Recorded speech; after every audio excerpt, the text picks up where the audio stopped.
अस्सलाम वालेकुम एवरीवन। उम्मीद है आप सब ठीक ठाक होंगे। अल्हम्दुलिल्लाह हम सब भी ठीक ठाक हैं। अल्लाह ताला हर तरफ खैर खैरियत रखें। अच्छा, टाइटल से आपने अंदाज़ा कर लिया होगा कि आज के व्लॉग में किस बारे में बात की जाएगी। बड़ा प्यारा सा ये एक टॉपिक है जिसको कभी कभी सोच के ना मुझे बहुत हंसी आती है। 1 मई यौम मज़दूर। बड़े वसूख से कहा जाता है कि 1 मई यौम मज़दूर है और मज़दूरों के लिए छुट्टी दी जा रही है। तो भाई किन मज़दूरों के लिए छुट्टी दी जाती है? जिनके लिए दी जाती है वो तो एज़ इट इज़ बेचारे घर से बाहर काम कर रहे होते हैं, चाहे वो रक्शे वाले हैं, चाहे वो फेरी वाले हैं, चाहे हमारे घर आने वाली हेल्पर्स हैं। वो तमाम तबका तो वैसे ही घर से बाहर होता है। तो छुट्टी किस पर्पस के लिए दी जाती है? सिर्फ ऑफिसेज बंद करने के लिए, स्टूडेंट्स के लिए? तो मुझे ये बिन मतलब की छुट्टी की ना कभी भी समझ नहीं आई। हमारे बचपन से लेके कॉलेज यूनिवर्सिटी तक यही था कि 1 मई यौम मज़दूर। लेकिन जब देखते थे कि मज़दूर ही तो घर से बाहर है, वही तो काम कर रहा है, तो आप किस लिए छुट्टी दे रहे हैं?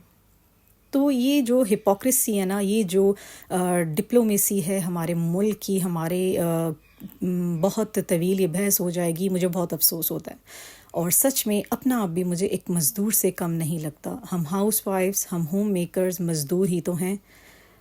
बच्चों की छुट्टी है, वो रेस्ट कर रहे हैं, वो खुश हैं। हस्बैंड की छुट्टी है, वो भी रिलैक्स्ड हैं। काम कौन कर रहा है? एक हाउस वाइफ जिसको छुट्टी मिलती ही नहीं है, चाहे ईदें हैं, शब बारात है, संडेज़ हैं, कुछ भी है। तो यहाँ आज का दिन ऐसा ही था। एक तो ये बिन मतलब की छुट्टी और ऊपर से मेरे बहुत सारे काम। यहाँ मैं पानी बॉईल कर रही हूँ। हर घर में ऐसा देगचा लाजमी होता होगा जिसको वेस्ट करने से पहले इस पर्पस के लिए यूज़ किया जाता है। दूध भी बॉईल हो गया था और साथ के साथ मैंने अर्ली मॉर्निंग दही भी जमा लिया था। तो देखते हैं दही हमारा जम गया है कि नहीं। गर्मियों में मुझे लाजमी डेली बेसिस पे दही बनाना पड़ता है क्योंकि लस्सी लेते हैं सब, तो बहुत ज़रूरी होता है कि इसको टाइम पे जमा लिया जाए। तो नमाज फ़जर के बाद मैंने जमा लिया था दही। हो गया होगा ये, मुझे पूरी उम्मीद है। और वन बाय वन करके अपनी ड्यूटीज़ मैं भी करती जा रही थी। नाश्ता बना लिया, मशीन स्टार्ट कर दी, दही जमा लिया। तो कभी कभी बहुत अफसोस होता है कि यार सबके लिए छुट्टी है, हमारे लिए कोई छुट्टी नहीं है। एक मदर्स डे के नाम पे एक डे आ जाता है, पता नहीं वो किस लिए होता है। मुझे तो इन डेज़ की सच में कत्तन समझ नहीं आती। हर दिन मदर डे होता है, हर दिन। अंग्रेज़ों ने क्या ये शुरू किया है कि सब शुरू हो गए हैं। इस पर एक दिन होता है क्या मदर्स के लिए या फादर्स के लिए? बहुत ही अजीब ये डेज़ हैं। Just leave these topics. हम अपने टॉपिक पे आते हैं। तो हम बात करते हैं यौम मज़दूर की। तो मज़दूर यार वो तो बाहर हैं, वो तो काम कर रहे हैं, उन्होंने तो कमा के लेके जाना है। बात करें हम हाउस मेकर्स की जो घर में बैठी हुई हैं और उन्हें रेस्ट के नाम पे रेस्ट दिया ही नहीं जाता। अगर आप ज़रा सी डिमांड भी करते हैं रेस्ट की या कोई अपनी तकलीफ़ भी बयान करते हैं तो यही सुनने को मिलता है कि करती क्या हैं, सारा दिन घर में रहती हैं। तो ये सेंटेंस काफ़ी अर्से तक मैं भी सुनती रही हूँ, बहुत दफ़ा सुना है, बहुत कंपैरिजन्स किए गए हैं एक दूसरे के साथ।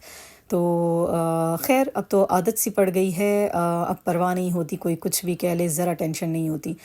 सब्ज़ी आ गई थी, हस्बैंड सब्ज़ी ले आए थे, उसको संभाल रही थी। ट्रॉली में प्याज और आलू लगा दिए थे और जो फ्रिज के आइटम्स हैं वो फ्रिज में रख दूँगी।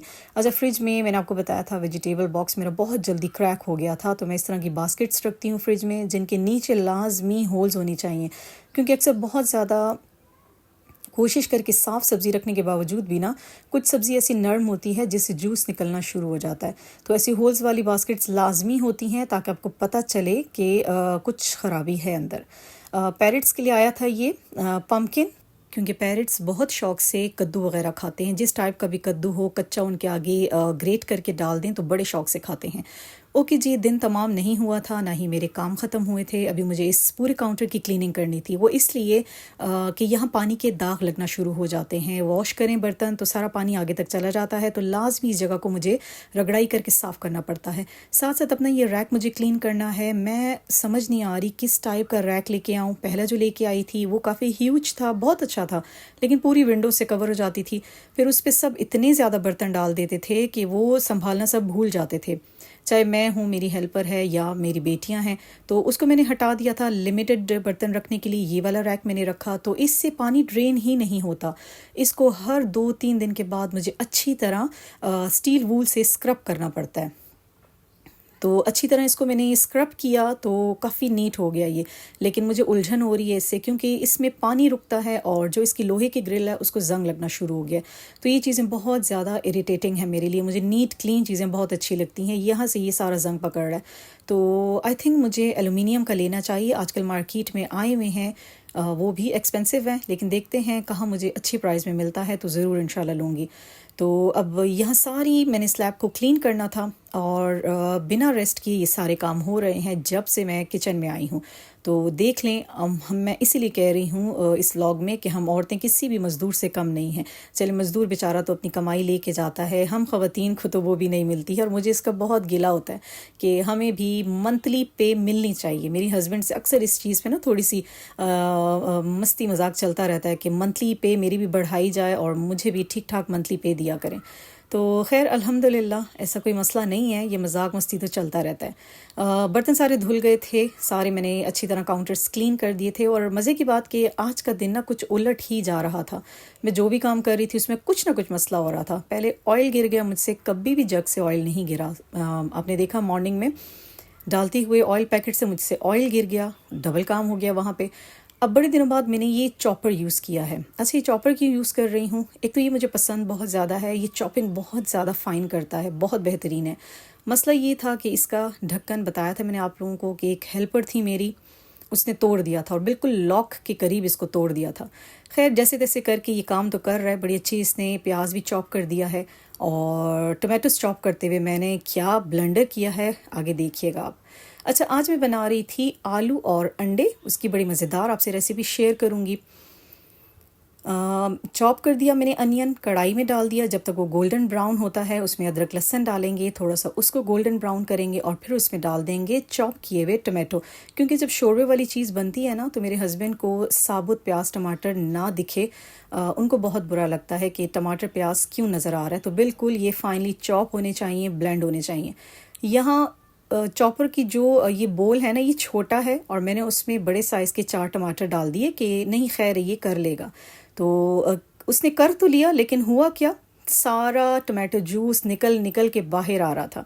पहले तो लॉक नहीं लग रहा था, क्योंकि लॉक अब मुझे लगता है कुछ ज़्यादा ही पीछे तक टूट चुका है। लॉक मीन्स कि ये जो प्लास्टिक का इसका ढक्कन है ना, इस पे क्रैक्स आ गए हैं। तो वो लग रहे थे कि क्रैक्स पीछे तक चले गए हैं। बड़ी मुश्किल से ये लॉक लगा, लॉक बार बार स्लिप हो जाता था। जब ये लग गया और मैंने टमाटो चॉप करना शुरू किए तो उनका सारा अर्क बाहर मशीन के अंदर तक चला गया। ये नॉनसेंस काम ना अक्सर औकात में कर जाती हूँ। अब मैं देख रही हूँ कि इसमें स्पेस इतनी नहीं है तो मैं इतने सारे टमाटर इसमें क्यों डाल रही हूँ। खैर जल्दी से चॉपिंग मैंने कर ली इनकी और उसके बाद फिर मैंने इस मशीन को साफ़ किया और एक और लंबा मेरे लिए काम हो गया था, एक और फटीग हो गई थी। जो पीसेस चॉप नहीं हुए थे उनको निकाल दिया छोटी सी डिश में और जो हो गए थे उनको मैंने डाल दिया था कढ़ाई में, ताकि ये हल्की आंच पे अच्छे से भुन जाएं और अच्छे से पकते रहें। तो बहुत ज़्यादा उलझन हो जाती है कभी जब बिना सोचे समझे काम आपके लिए बहुत बढ़ जाता है।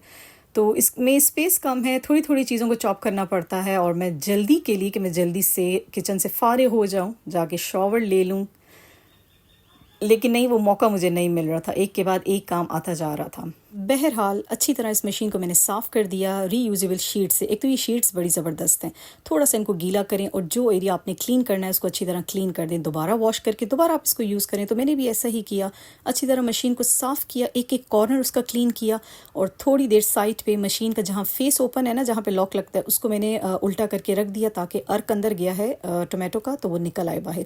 नीचे से भी सारा क्लीन कर दिया और काउंटर को भी क्लीन कर दिया। काउंटर तो आज क्लीन ही हो रहा था, कभी ऑयल गिर रहा है, कभी उस पर जूस गिर रहा है, कभी उस पर क्या गिर रहा है।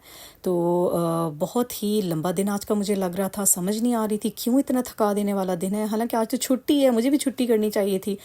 तो ये कंप्लेंट शायद मेरी व्लॉग के स्टार्ट से एंड तक ही आप सुन रहे हैं। टमाटर प्याज और अदरक लहसुन थोड़ा सा भुन गए तो उसमें मैंने बेसिक मसाला डाल दिया था, धनिया ज़ीरा नमक, मिर्च और हल्दी। गरम मसाला में सिर्फ मैंने काली मिर्च और एक बादियान का फूल डाला था, थोड़ा सा खुशबू के लिए, और टेस्ट अच्छा हो जाता है। अच्छा, एग्ज़ यहाँ पे मैं वॉश करके हमेशा इस बॉक्स में रखती हूँ, इसलिए पानी में मैंने डालने हैं उबालने के लिए। और एक ट्रिक आपको बताऊँ कि देगची को ना, मैं तो फ़िलहाल यहाँ आपको दिखाने के लिए सामने रख रही हूँ देगची, वरना मैं चूल्हे पर रख के उसके अंदर अंडे डालती हूँ, फिर साथ ही नमक डालती हूँ। नमक इसलिए डाला है कि आराम से छिलका उतर जाए, कोई प्रॉब्लम ना आए। और देगची को हिलाना जुलाना नहीं है, चूल्हा लगाए बगैर देगची को रखें, फिर उसमें अंडे डालें और फिर उसमें आप नमक डाल के आंच लगा दें, तो अंडा बिल्कुल क्रैक नहीं होगा, फटेगा नहीं। अभी मैं आगे आपको बताऊंगी किस तरह सॉलिड आराम से मैं छिलका इनका उतारूंगी। आलू डाल दिए थे और भुनाई के लिए उनको छोड़ दिया था। अंडे भी बॉईल हो गए। अब देखें, किसी भी अंडे में कोई क्रैक नहीं है। यहाँ पानी थोड़ा गर्म था तो मुझे उठाने में थोड़ा सा प्रॉब्लम हो रहा था। तमाम अंडे बिल्कुल ठीक ठाक बॉईल हुए थे, कोई भी छिलका नहीं फटा, तो आराम से इनका कवर भी उतर जाएगा। बस छोटी सी टिप होती है ना, जिसको फॉलो करें तो अंडे अच्छे से बॉईल हो जाते हैं, वरना अक्सर लोगों के अंडे फट के ना सारी सफ़ेदी बाहर आ जाती है। तो आसान हल ये है कि देगची में पानी भर के उसको चूल्हे पे रख दें, अंडों को वॉश करके चूल्हे पे ही आराम से 1 बाय 1 करके डालें और साथ में नमक डाल के फिर स्टोव को ऑन कर दें। तो ये जो हिला हिला के देगची हम लेके जाते हैं ना चूल्हे के पास, तो उससे भी टकरा के उनमें क्रैक आ जाता है। तो देखें कैसे बिल्कुल साबुत है ये सफ़ेदी। इसी तरह सारे मैं छील लूँगी अंडे और एक प्लेट में रखती जाऊँगी। इसके बाद हम अंडों को करेंगे फ्राई। यहाँ आलू भी अच्छे से गल गए थे। भुनाई के बाद मैंने पानी डाल दिया था और मज़ेदार सा ये शोरबे वाला बनता है आलू अंडे का सालन, बिल्कुल भुना हुआ नहीं होता। तो जल्दी से अंडों को फ्राई करेंगे, बस इतने अंडे काफ़ी हैं। बच्चों को ये सालन ऐसा पसंद है ना, जैसे कि चिकन का सालन होता है, बहुत ही टेस्टी, बहुत ही यमी। ट्राई ज़रूर कीजिएगा, बहुत आसानी से बन जाता है और जल्दी बन जाता है। तो अंडों को मैंने थोड़ा फ्राई किया। फ्राइंग से ये होता है ना कि जिस चीज़ को भी ऑयल लग जाए उसका तो टेस्ट दोबाला ही हो जाता है, वो बॉयल चीज़ इतनी अच्छी नहीं लगती। तो ज़रा ऑयल में ऊपर तले हो गए अंडे, इनको मैं जल्दी से डालती हूँ सालन में, और सालन को मैं थोड़ी सी कसूरी मेथी और गरम मसाला ऐड करके दम पे रख दूँगी, ताकि अंडे भी सारा जो इसका टेस्ट है वो एब्जॉर्ब कर लें। तो ये था जी मेरा आज का व्लॉग। अगर आप न्यू हैं मेरे चैनल पे तो ज़रूर लाइक, सब्सक्राइब एंड शेयर कीजिएगा चैनल को। और जितने भी लोगों ने सब्सक्राइब किया है उनके लिए बहुत सारा थैंक यू, दिल से थैंक यू। आप लोगों की सपोर्ट ही हमें चाहिए होती है, हमेशा ऐसे सपोर्ट करते रहिए और कमेंट्स भी ज़रूर किया करें, क्योंकि आपके कमेंट्स से हमें पता चलता है कि हमारी वर्किंग कैसी जा रही है। ओके जी, अब इसमें डालेंगे हम कसूरी मेथी, थोड़ा सा गरम मसाला, अगर चाट मसाला है तो वो भी थोड़ा सा ऐड कर दें और इसको दम पे रख दें 5 to 8 मिनट्स के लिए, क्योंकि तकरीबन ये तैयार हो चुका है।